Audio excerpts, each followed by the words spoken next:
Hello, hello, beautiful people. Good morning. Welcome to 321 No Kiddin. Bobby the Awesome here. We are on August 6th. Wow, August 6th. Richard Bach says, in order to live free and happily, you must sacrifice boredom. It is not always an easy sacrifice. One luxury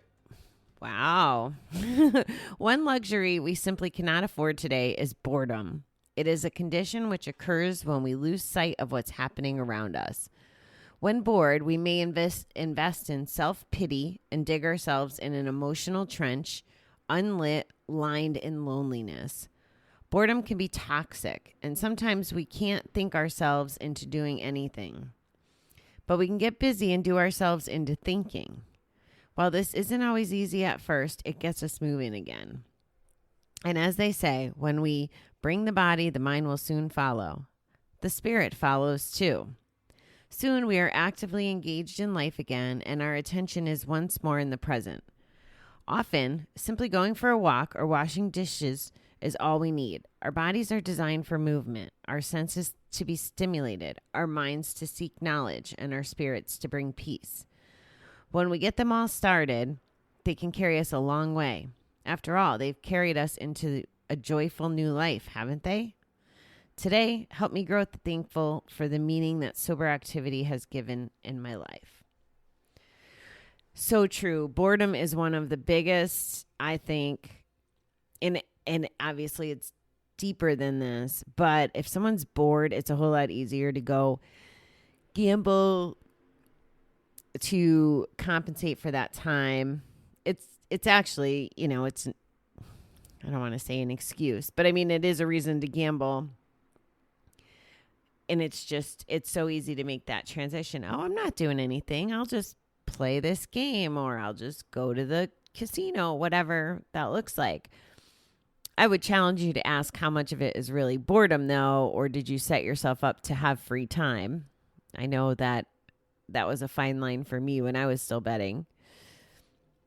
Also, this whole concept of once we get moving, that our body will follow is something that keeps showing up for me. Like, I've seen things recently where if you do anything for 5 minutes, that's all you have to do is just try it for 5 minutes. And then if you can't do it after 5 minutes, then you can stop doing it. If you were depressed or feeling some kind of way. So I would suggest applying this 5-minute rule to your boredom too. Go start a walk, or like it says, go do dishes or housework.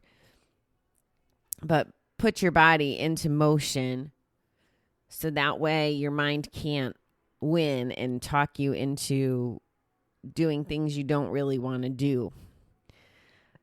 Another important piece of boredom, and why I'm never bored, like I don't think I'm ever bored, and it's not technology, but it's the way that I build my schedule.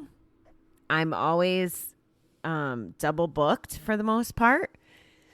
So when I get a little free time, I don't have free time to be bored. I have free time to slow down and to relax and chill out from life. So what do I mean? Like last night was Wednesday, so it should have been a class night. A double class night. But one of my classes got canceled. So that doesn't leave me bored. I then had the choice to either go to group or to do other activities. And I did both. I popped into group and I cleaned the house. But none of that was boring. And even if I sat on the couch, it would have been like a sigh of relief kind of thing. Like, I got some, just quiet time. So boredom could be very dangerous. And like I said, I kind of equate it to an excuse. So it's best to prep ahead. One of the girls that I've been working with, she made it, managed to put together a string of days without a bat.